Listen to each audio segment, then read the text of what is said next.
Hi friends, ಎಲ್ಲರಿಗೂ ನಮಸ್ಕಾರಗಳು. ಇವತ್ತಿನ ಸ್ಪೆಷಲ್ ಚಿಕನ್ ಬಿರಿಯಾನಿ. ಇಲ್ಲಿ ನಾನು ಅರ್ಧ kg ಚಿಕನ್ ತೊಗೊಂಡಿದ್ದೇನೆ. ಇದಕ್ಕೆ ಸ್ವಲ್ಪ ಅರಿಶಿಣ ಹಾಕಿ ನೀಟಾಗಿ ತೊಳೆದಿಟ್ಕೊಂಡಿದ್ದೇನೆ. ಯಾಕಂದರೆ ಸ್ಮೆಲ್ ಸ್ವಲ್ಪ ಹೋಗಲಿ ಅಂತ ಇರೋದು ಚಿಕನ್ದು. ನೋಡಿ, ನೀಟಾಗಿ ತೊಳೆದಿಟ್ಕೊಂಡಿದ್ದೆ. ಅರ್ಧ kg ಚಿಕನ್ ಉಂಟು. ಇದಕ್ಕೆ ಮಸಾಲೆ ಏನಂದರೆ ಈರುಳ್ಳಿ, ನಾನು 2 ಈರುಳ್ಳಿ ತೊಗೊಂಡಿದ್ದೇನೆ. ಯಾಕಂದರೆ ಒಂದು ಟೈಮ್ ಅಲ್ಲ, ಬೆಳಗ್ಗೆ ಸೋಮವಾರ ನಾವು ಯಾರು ತಿನ್ನೋದಿಲ್ಲ, ಹಾಗಾಗಿ 2 ಈರುಳ್ಳಿ ಕಟ್ ಮಾಡ್ಕೊಂಡಿದ್ದೇನೆ. ಇದರಲ್ಲಿ ಸ್ವಲ್ಪ ಪುದೀನ ಮತ್ತು ಕೊತ್ತಂಬರಿ ಸೊಪ್ಪು ಮತ್ತು 3 ಟೊಮೆಟೊ. ಯಾಕಂದರೆ ಬಿರಿಯಾನಿಗೆ ಟೊಮೆಟೊ ಹಾಕಿದಷ್ಟು ರುಚಿ ಜಾಸ್ತಿ. 1 ಗೆಡ್ಡೆ ಬೆಳ್ಳುಳ್ಳಿ, ಅರ್ಧ ಇಂಚು ಶುಂಠಿ, 3 ಕಾಯಿಮೆಣಸು. ಯಾಕಂದರೆ ಇದು ತುಂಬ ಸ್ಟ್ರಾಂಗ್ ಉಂಟು ಮೆಣಸಿನ್ಕಾಯಿ, ಹಾಗಾಗಿ ಮಕ್ಕಳೆಲ್ಲ ತಿನ್ನಬೇಕಲ್ಲ, ಹಾಗಾಗಿ 3 ಮೆಣಸಿನ್ಕಾಯಿ. ಈಗ ಇದರಲ್ಲಿ 1 ಪಲಾವ್ ಎಲೆ, 1 ಅನಾನಸ್, 1 ಮರಾಠಿ ಮೊಗ್ಗು, 1 ಏಲಕ್ಕಿ, 1 ಲವಂಗ, 4 ಮೆಣಸು, ಸ್ವಲ್ಪ ಚಕ್ಕೆ. ನಾನು ಇದಕ್ಕೆ ಸ್ವಲ್ಪ ಜೀರಿಗೆ ಹಾಕ್ತೇನೆ, ಯಾಕೆಂದರೆ ಬೇಗ ಡೈಜೆಷನ್ ಬರಲಿ ಮತ್ತು ಗ್ಯಾಸ್ಟ್ರಿಕ್ ಆಗಬಾರ್ದಲ್ಲ, ಹಾಗಾಗಿ ಸ್ವಲ್ಪ ಜೀರಿಗೆ ಮತ್ತು ಸೋಂಪು ಸಹ ಹಾಕಿದ್ದೇನೆ. ಮತ್ತು ಒಗ್ಗರಣೆಗೆ ನೋಡಿ, ಪಲಾವ್ ಎಲೆ, ಮರಾಠಿ ಮೊಗ್ಗು, ಮತ್ತು ಇದ್ರ ಹೆಸರು ನನಗೂ ಸಹ ನೆನಪಿಲ್ಲ, ನೆನಪಾದ್ಮೇಲೆ ನಾನು ಹೇಳ್ತೇನೆ ನಿಮಗೆ. ಮತ್ತು 4 ಮೆಣಸು, ಏಲಕ್ಕಿ, ಲವಂಗ. ಇದಕ್ಕೂ ಸ್ವಲ್ಪ ಒಗ್ಗರಣೆಗೆ ಜೀರಿಗೆ ತೊಗೊಂಡಿದ್ದೇನೆ. ನೋಡಿ, ಜೀರಿಗೆ ಸಹ ತೊಗೊಂಡಿದ್ದೇನೆ. ಮತ್ತು ಕಸ್ತೂರಿ ಮೇಥಿ ಎಲ್ಲ ಸಹ ಮಿಕ್ಸ್ ಮಾಡಿ ನಾವು ಫಸ್ಟು ಒಗ್ಗರಣೆಗೆ ಹಾಕುವ. ಫಸ್ಟು ಇದನ್ನೆಲ್ಲ ನಾವು ಬಾಂಡಲಿಗೆ ಹಾಕಿ ಬಿಸಿ ಮಾಡುವ. ಸ್ವಲ್ಪ ಹುರ್ಕೊಂಡ್ರೆ ಟೇಸ್ಟು ಬೇರೆ ಬರುತ್ತೆ. ಈಗ ಬಾಣಲಿಗೆ ಹಾಕುವ.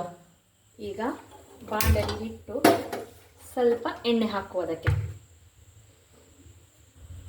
ಸ್ವಲ್ಪ ಸಾಕು, ಯಾಕಂದರೆ ಟೇಸ್ಟ್ ಮಾಡಬೇಕಲ್ಲ, ಹಾಗಾಗಿ ಇದನ್ನು ಸ್ವಲ್ಪ ಕಾಯಿದೆ. ಅಷ್ಟರೊಳಗಡೆ ನಾನು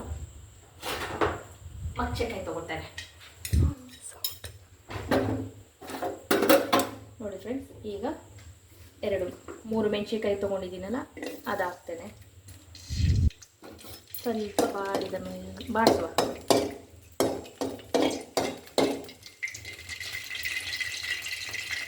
ಇದಕ್ಕೆ ಈರುಳ್ಳಿ 2 ಈರುಳ್ಳಿ ಕಟ್ ಮಾಡ್ಕೊಂಡಿದ್ದೀನಿ, ಅದು ಹಾಕುವ.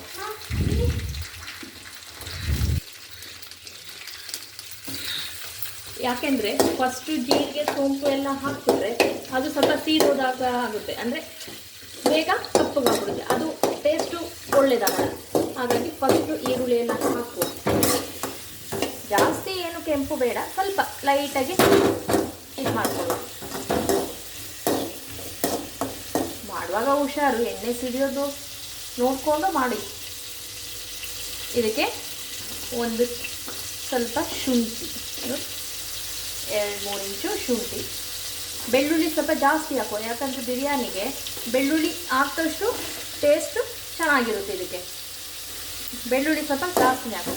ಇದು ನೀಟಾಗಿ ಮಿಕ್ಸ್ ಮಾಡುವ ನಾವು.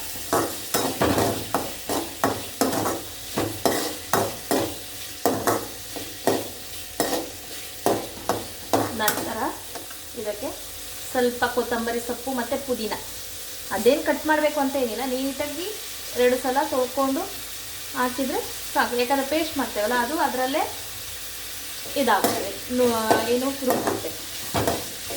ಈ ಥರ ಎಲ್ಲ ಒಟ್ಟಿಗೆ ಹಾಕಿ ಸ್ವಲ್ಪ ಎಣ್ಣೆಯಲ್ಲಿ ಬಿಸಿ ಮಾಡೋದ್ರಿಂದ ಬಿರಿಯಾನಿ ಟೇಸ್ಟು ಸ್ವಲ್ಪ ಚೇಂಜ್ ಬರುತ್ತೆ.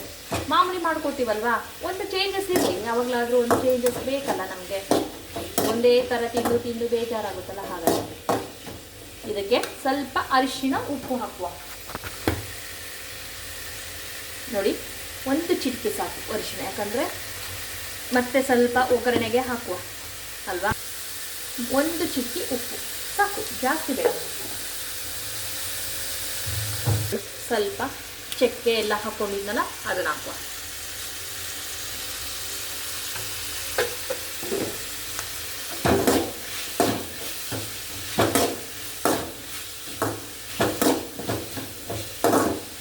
ಸ್ವಲ್ಪ ಬಿಸಿ ಆಗಲಿ ನೀಟಾಗಿ. ಈಗ ಇದಕ್ಕೆ ಲಾಸ್ಟ್ ಟೊಮೆಟೊ ಸ್ವಲ್ಪ ದಪ್ಪಗೆ ಕೂದಿದ್ದೇನೆ, ಯಾಕಂದರೆ ಅದು ಜಾರಿಗೆ ಹಾಕಿದರೆ ಟೇಸ್ಟ್ ಆಗುತ್ತಲ್ಲ, ಹಾಗಾಗಿ ನಾನು ಮತ್ತೆ ಟೊಮೆಟೊ ಹಾಕೋದಿಲ್ಲ ನಾನು ಬಿರಿಯಾನಿಗೆ. ಇಷ್ಟೇ ಸಾಕು ಬಿರಿಯಾನಿಗೆ, ಯಾಕಂದರೆ ಜಾಸ್ತಿ ಹಾಕಿದರೆ ಹುಳಿ ಬಂದರೆ ಚೆನ್ನಾಗಿರಲ್ಲ. ಯಾಕಂದರೆ ಮೊಸರು ಸಹ ಹಾಕ್ತೇವಲ್ಲ, ಮೊಸರು ಮತ್ತು ಲೆಮನ್ ಹಾಕೋದ್ರಿಂದ ಟೊಮೊಟೊ ಏನು ಜಾಸ್ತಿ ಬೇಕಾಗಲ್ಲ. ನಾವು ರುಬ್ಬಕ್ಕೆ ಎಷ್ಟು ಹಾಕ್ತೇವೋ ಅಷ್ಟೇ ಸಾಕು. ಸ್ವಲ್ಪ ಬಿಸಿ ಆಗಲಿ ಅದುವೇ. ನೋಡಿ ಫ್ರೆಂಡ್ಸ್, ಈ ಥರ ಆಗಿದೆ, ಸಾಕು. ಈಗ ನಾವು ಗ್ಯಾಸನ್ನು ಆಫ್ ಮಾಡುವ. ಸ್ವಲ್ಪ ತಣ್ಣಗಾಗಲಿ, ನಂತರ ಮಿಕ್ಸಿ ಜಾರ್ಗೆ ಹಾಕಿ ಒಂದು 2 ರೌಂಡ್ ಓಡಿಸುವ. ಈಗ ನೋಡಿ ಈ ಥರ ಇದೆ. ಈಗ ಇದನ್ನು ಮಿಕ್ಸಿ ಜಾರ್ ತಣ್ಣಗಾಗಿದೆ, ಮಿಕ್ಸಿ ಜಾರ್ಗೆ ಹಾಕ್ಕೊಳ್ಳುವ. ಇನ್ನು ಇಟ್ಕೊ.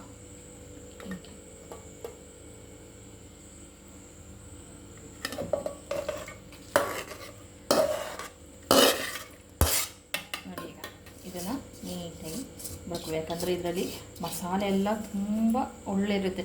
ಅದನ್ನು ಹಾಗೆ ಸ್ವಲ್ಪ ಟೇಸ್ಟ್ ಮಾಡಿ ನೋಡಿ ನೀವು ಮಾಡುವಾಗ, ಹೇಗಿರುತ್ತೆ ಅಂದರೆ ಟೇಸ್ಟು ತುಂಬ ಚೆನ್ನಾಗಿರುತ್ತೆ. ಯಾಕಂದರೆ ನಾವು ಅದಕ್ಕೆ ಉಪ್ಪು ಎಲ್ಲ ಹಾಕಿರ್ತೇವಲ್ಲ, ಹಾಗಾಗಿ ಸ್ವಲ್ಪನೂ ಸಹ ವೇಸ್ಟ್ ಮಾಡಬೇಡಿ ಇದು. ಈಗ ಇದನ್ನು ನಾವು ಪೇಸ್ಟ್ ಮಾಡುವ. ಸ್ವಲ್ಪ ನೀರು ಹಾಕುವ, ಯಾಕಂದರೆ ಅದು ನೀರೇ ಬೇಕಾಗಲ್ಲ. ಅದು ಸ್ವಲ್ಪ ಲೈಟಾಗಿ ಹಾಕುವ, ಜಾಸ್ತಿ ಬೇಡ, ಸ್ವಲ್ಪ ಲೈಟಾಗಿ ಒಂದು 2 ಸ್ಪೂನಷ್ಟು ಹಾಕುವ. ಈಗ ಮುಚ್ಚಿ 1-2 ರೌಂಡ್ ಓಡಿಸುವ. ನೋಡಿ ಇವಾಗ ಆಗಿದೆ. ಈ ಥರ ಸ್ವಲ್ಪ ನೋಡಿ ಈ ಥರ ಪರಿಮಳ ಬರ್ತಾ ಉಂಟು, ಘಮ ಘಮ ಅಂತ ಉಂಟು ನೋಡಿ. ಈಗ ಕುಕ್ಕರ್ ಇಟ್ಟಿದ್ದೇನೆ, ಈಗ ಒಗ್ಗರಣೆ ಮಾಡುವ, ಆಯಿತಾ?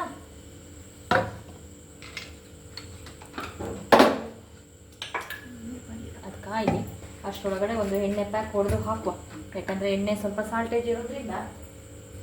ನೋಡಿ ಬಿರಿಯಾನಿಗೆ ಸ್ವಲ್ಪ ಎಣ್ಣೆ ಜಾಸ್ತಿ ಇರಲಿ, ಯಾಕಂದರೆ ಅನ್ನ ಒಣಗ್ದಂಗೆ ಆಗುತ್ತೆ. ಅದು ಸ್ವಲ್ಪ ಟೇಸ್ಟ್ ಬರಬೇಕು ಅಂದರೆ ಸ್ವಲ್ಪ ಎಣ್ಣೆ ಜಾಸ್ತಿನೇ ಇರಬೇಕು. ನೋಡಿ ನಾನು ಇಷ್ಟು ಹಾಕಿದ್ದೇನೆ, ಅರ್ಧ kg ಚಿಕನ್ನು ಮತ್ತು 1.5 ಲೋಟ ಅನ್ನಕ್ಕೆ, ಅಲ್ಲಿಗೆ 2 kg ಅಂದ್ಕೊಳ್ಳಿ. ನೋಡಿ ಫ್ರೆಂಡ್ಸ್, ಈಗ ಎಣ್ಣೆ ಕಾದಿದೆ.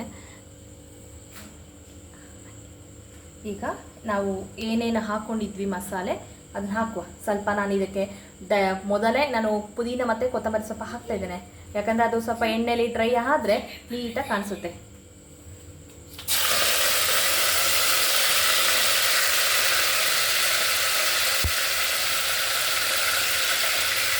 ನೋಡಿ ಈಗ ಇದಕ್ಕೆ ನಾನು 1 ಈರುಳ್ಳಿ ಮತ್ತು 2 ಮೆಣಸಿನ್ಕಾಯಿ ಒಗ್ಗರಣೆಗೆ ಅಷ್ಟೇ, ಜಾಸ್ತಿ ಏನು ಬೇಕಾಗಲ್ಲ. ಯಾಕಂದರೆ ನಾವು 2 ಈರುಳ್ಳಿಗೆ ರುಬ್ಬಕ್ಕೆ ಹಾಕಿರೋದ್ರಿಂದ ಒಗ್ಗರಣೆಗೆ 1 ಈರುಳ್ಳಿ ಮತ್ತು 2 ಮೆಣಸಿನ್ಕಾಯಿ ಸಾಕು. ಯಾಕಂದರೆ ಈ ಮೆಣಸಿನ್ಕಾಯಿ ತುಂಬ ಸ್ಟ್ರಾಂಗ್ ಉಂಟು.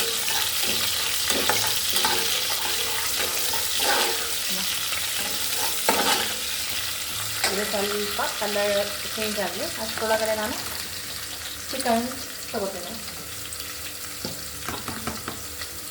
ಈಗ ಕಲರೆಲ್ಲ ಚೇಂಜ್ ಆಗಿದೆ. ಈಗ ನಾನು ಇದಕ್ಕೆ ಚಿಕನ್ ಅರ್ಧ kg ಚಿಕನ್ ತೊಗೊಂಡಿದ್ದೀನಲ್ಲ, ಅದನ್ನು ಹಾಕ್ತಾಯಿದ್ದೇನೆ.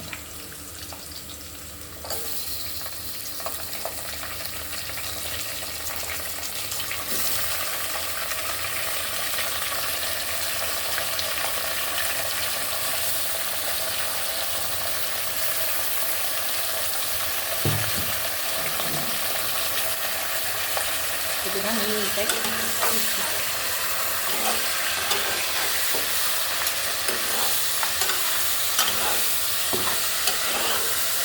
ಪರಿಮಳ ಬರ್ತಾ ಉಂಟು. ಈಗ ಆ ಮಸಾಲೆಗೆ ಸ್ವಲ್ಪ ಸ್ಮೆಲ್ಲೆಲ್ಲ ಒಳ್ಳೆ ಬರ್ತಾ ಇರುತ್ತೆ. ಇನ್ನು ನಾವು ರುಬ್ಬಿರೋ ಪೇಸ್ಟ್ ಹಾಕ್ಬಿಟ್ರಂತೂ ಹೇಳೋದೇ ಇಲ್ಲ, ಆಗಲೇ ತಿನ್ನಬೇಕಪ್ಪ ಅಂತ ಇರುತ್ತೀಗ. ನೋಡಿ ನಾವು ಇದಕ್ಕೆ ಸ್ವಲ್ಪ ಉಪ್ಪು ಹಾಕುವ, ಯಾಕಂದರೆ ಚಿಕನ್ಗೆಲ್ಲ ಸ್ವಲ್ಪ ನೀಟಾಗಿ ಉಪ್ಪು ಹಿಡಿಬೇಕಲ್ಲ, ಹಾಗಾಗಿ ಮೊದಲೇ ನಾವು ಸ್ವಲ್ಪ ಉಪ್ಪು ಹಾಕುವ. ಅಂದರೆ ಆಮೇಲೆ ಸ್ವಲ್ಪ ಹಾಕುವ, ಅಕ್ಕಿ ಹಾಕ್ದಾಗ ಸ್ವಲ್ಪ ಹಾಕುವ, ಯಾಕಂದರೆ ಈಗ ಸ್ವಲ್ಪ ಚಿಕನ್ಗೆಲ್ಲ ನೀಟಾಗಿ ಉಪ್ಪು ಹಿಡಿಬೇಕಲ್ಲ, ಹಾಗಾಗಿ. ಈಗ ನೀರು ಬಿಟ್ಟಿದೆ ನೋಡಿ, ನೀರು ಬಿಟ್ಟಿದೆ. ಈಗ ಇದನ್ನು ಬೇಕಾದರೆ ನೀವು ಸೂಪಾಗಿ ಸಹ ತಗೊಂಡು ಕುಡಿಬೋದು, ಚೆನ್ನಾಗಿರುತ್ತೆ ಸೂಪ್ ಥರ. ಯಾಕಂದರೆ ಉಪ್ಪು, ಮೆಣಸಿನ್ಕಾಯಿ, ಮಸಾಲೆ, ಈ ಜೀರಿಗೆ ಎಲ್ಲ ಹಾಕಿರೋದ್ರಿಂದ ಇದನ್ನು ಬೇಕಾದರೆ ನೀವು ಸ್ವಲ್ಪ ಸೂಪ್ ಥರ ತೊಗೊಂಡು ಕುಡಿಬೋದು. ಯಾಕಂದರೆ ಇದ್ರದ್ದು ಸಹ ಸ್ವಲ್ಪ ಜಿಡ್ಡಿನ ಅಂಶ ಎಲ್ಲ ನೀಟಾಗಿ ಬಿಟ್ಟಿರುತ್ತಲ್ಲ. ನೋಡಿ, ಇದಕ್ಕೀಗ ನಾನು ಆವಾಗಲೇ ಪೇಸ್ಟ್ ಮಾಡಿರೋ ಖಾರನ ಹಾಕ್ತಾ ಇದ್ದೇನೆ.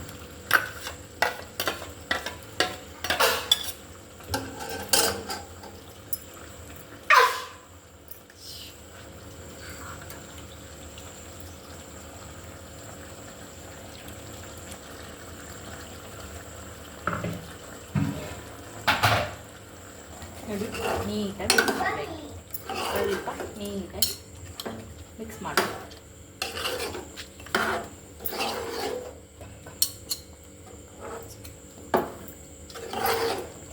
ಆಹಾ, ಒಳ್ಳೆ ಪರಿಮಳ ಬರ್ತಾ ಉಂಟು. ನೀವು ಒಂದ್ಸಲ ಟ್ರೈ ಮಾಡಿ ಫ್ರೆಂಡ್ಸ್ ಈ ಥರ. ಯಾಕಂದರೆ ಒಂದೇ ಥರ ಚಿಕನ್ ಬಿರಿಯಾನಿ ತಿಂದು ಬೇಜಾರಾಗಿರುತ್ತಲ್ವ, ಒಂದು ಬೇರೆ ಟೇಸ್ಟ್ ಸಿಗೋ ಥರ. ಈಗ ಇದನ್ನು ಸ್ವಲ್ಪ ಮುಚ್ಚುವ, ಯಾಕಂದರೆ ಅದು ಮಸಾಲೆ ಎಲ್ಲ ನೀಟಾಗಿ ಚಿಕನ್ಗೆ ಹಿಡೀಲಿ. ಈಗ ಘಮ ಘಮ ಅಂತ ಉಂಟು ನೋಡಿ. ಎಣ್ಣೆ ಎಲ್ಲ ಮೇಲೆ ಬಂದಿದೆ, ಮಸಾಲೆ ಚೆನ್ನಾಗಿ ಬೆಂದಿದೆ ಅಂತ ನೋಡಿ. ಎಣ್ಣೆ ಎಲ್ಲ ಬಂದಿದೆ. ಇದಕ್ಕೆ ನಾವು ಸ್ವಲ್ಪ ಮೊಸರು ಹಾಕುವ.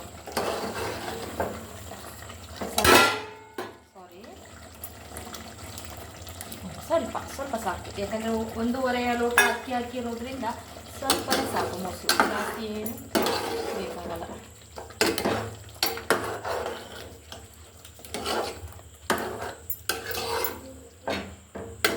ಗ್ರೇವಿ ತುಂಬ ಚೆನ್ನಾಗಿದೆ, ಎಷ್ಟೇ ಸಾಕಾಗುತ್ತೆ. ನೀವು ಚಿಕನ್ ಫ್ರೈ ಮಾಡ್ಕೋಬೇಕು ಅಂದರೆ ಈ ಥರನೂ ಸಹ ಮಾಡ್ಕೋಬೋದು. ನಿಮಗೆ ಗ್ರೇವಿ ಬೇಕು ಅಂದರೆ ಒಳ್ಳೆ ರೀತಿ. ನಾನು ನೀರು ಸಹ ಹಾಕಿಲ್ಲ, ಹೇಗೆ ಗ್ರೇವಿ ಬಂದಿದೆ ನೋಡಿ. ಇದಕ್ಕೆ ನೀವು ಚಿಕನ್ ಫ್ರೈ ಸಹ ಮಾಡ್ಬೋದು.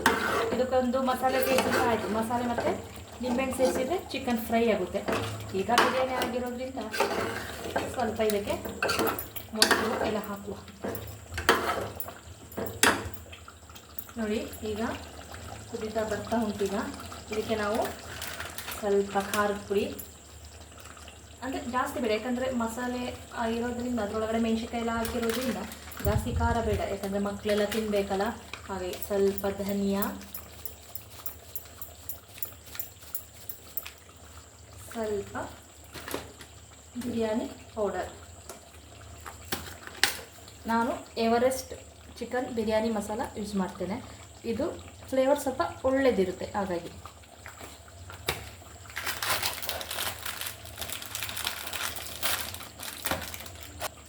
ಸ್ವಲ್ಪ ಹಾಕುವ. ಆಮೇಲೆ ಬೇಕಾದರೆ ನೋಡಿ, ಟೇಸ್ಟ್ ನೋಡಿ ಸ್ವಲ್ಪ ಹಾಕುವ. ನಾನು ಸ್ವಲ್ಪನೇ ಹಾಕ್ತೇನೆ, ಯಾಕಂದರೆ ನಾನು ಗ್ರೈಂಡ್ ಮಾಡಿರೋ ಮಸಾಲೆ ಇರೋದ್ರಿಂದ ಅದೆಲ್ಲ ನೀಟಾಗಿ ಬಿಟ್ಟಿರುತ್ತಲ್ಲ, ಹಾಗಾಗಿ ಜಾಸ್ತಿ ಏನು ಮಸಾಲೆ ಬೇಕಾಗಲ್ಲ. ಹಾಗಾಗಿ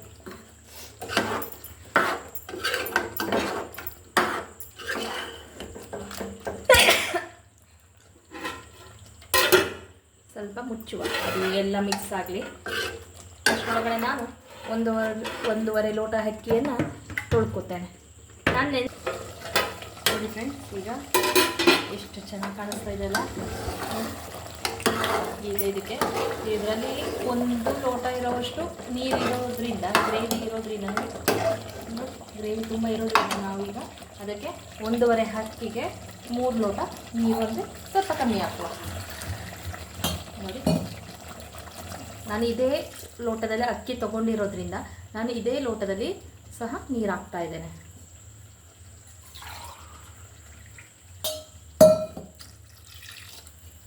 ಸ್ವಲ್ಪ ಕಮ್ಮಿ ಹಾಕುವ, ಯಾಕಂದರೆ ಅದರಲ್ಲಿ ಸ್ವಲ್ಪ ನೀರಿನ ಅಂಶ ಇರೋದ್ರಿಂದ.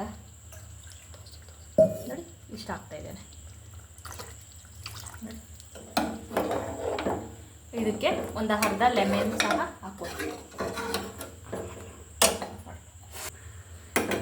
ನೋಡಿ ಫ್ರೆಂಡ್ಸ್, ಈಗ ಸ್ವಲ್ಪ ಲೆಮನ್ ಸಹ ಹಾಕುವ. ಬಿರಿಯಾನಿಗೆ ಲೆಮನ್ ಹಾಕೋಷ್ಟು ಟೇಸ್ಟು.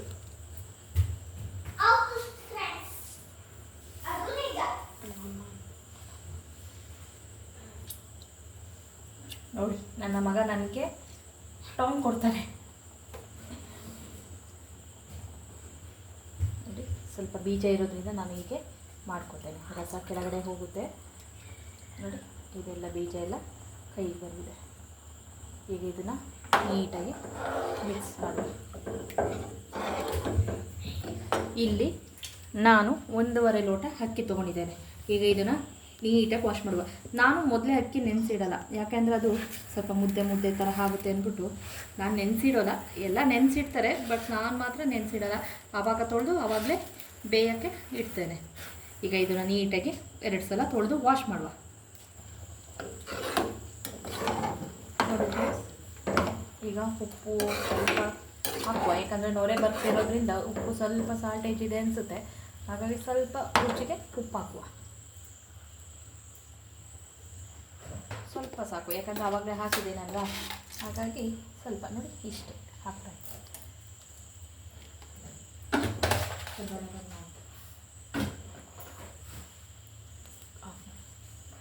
ಉಂಟು. ಈಗ ನೀಟಾಗಿ ತೊಳೆದಿಟ್ಟಿರೋ 1.5 ಲೋಟ ಅಕ್ಕಿಯನ್ನು ಈಗ ಇದಕ್ಕೆ ಮಿಕ್ಸ್ ಮಾಡುವ.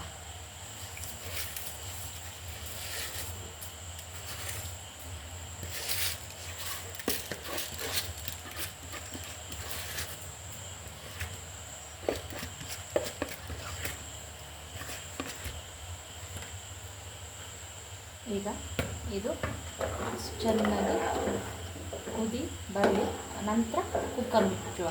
ಯಾಕಂದರೆ ಫಸ್ಟೇ ಮುಚ್ಚಿದರೆ ಇದು ಮಸಾಲೆ ಬೇರೆ ಅನ್ನ ಬೇರೆ ಆಗುತ್ತೆ. ಸ್ವಲ್ಪ ಚೆಂದ ಅರ್ಧ ಕುದಿ ಅನ್ನ ಬೇಯಲಿ, ಅಕ್ಕಿ ಸ್ವಲ್ಪ ಅರ್ಧ ಬೆಂದ ಮೇಲೆ ಮುಚ್ಚುವ. ಕುಕ್ಕರ್ ಮುಚ್ಚಿದರೆ ನೀಟಾಗಿ ಅನ್ನ ಆಗುತ್ತೆ. ನೋಡಿ ಎಣ್ಣೆ ತೇಲ್ತಾ ಉಂಟು.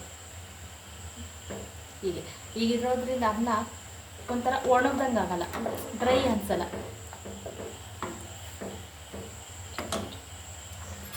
ನಂತರ ಮುಚ್ಚುವ. ಇದನ್ನು ಸ್ವಲ್ಪ ಕುದಿ ಬರಲಿ. ಅದು ಫ್ರೆಂಡ್ಸ್, ಈಗ ಒಳ್ಳೆ ಕುದಿ ಬರ್ತಾ ಉಂಟು. ಈಗ ನಾವು ಇದನ್ನ ಮುಚ್ಚುವ. ಈ ಥರ ಸ್ವಲ್ಪ ಅರ್ಧ ಬೇಯಿಸಿ ಹಾಕೋದ್ರಿಂದ ಮಸಾಲೆ ಬೇರೆ ಆಗೋಲ್ಲ ಮತ್ತು ಅನ್ನನೂ ಸಹ ಬೇರೆ ಆಗೋಲ್ಲ. ನಾನು ಯಾವಾಗಲೂ ಸಹ ಓಪನ್ ಆಗೇ ಮಾಡ್ತೇನೆ. ಇವತ್ತು ಲೇಟ್ ಆಗಿರೋದ್ರಿಂದ ಕುಕ್ಕರ್ಗೆ ಹಾಕಿ ಮಾಡ್ತೀನಿ. 2 ವಿಷಲ್ ಬರಲಿ. ನೋಡಿ ಫ್ರೆಂಡ್ಸ್, ಇದಾಗಿದೆ. ಈಗ ಎಲ್ಲ ನೀಟಾಗಿ ಮಿಕ್ಸ್ ಮಾಡುವ ನಾವು. ನೋಡಿ ಅನ್ನ ಸಹ ವೈಟ್ ಆಗಿಲ್ಲ, ಯಾಕಂದರೆ ಕುದಿಸಿ ಫಸ್ಟ್ ಟೈಮ್ ಮಡಗಿರೋದ್ರಿಂದ ಗ್ರೇವಿ ಮಾತ್ರ. ಈಗ ನೀಟಾಗಿ ಮಿಕ್ಸ್ ಮಾಡುವ. ಈಗ ರುಚಿಯಾದ ಬಿರಿಯಾನಿ ರೆಡಿ.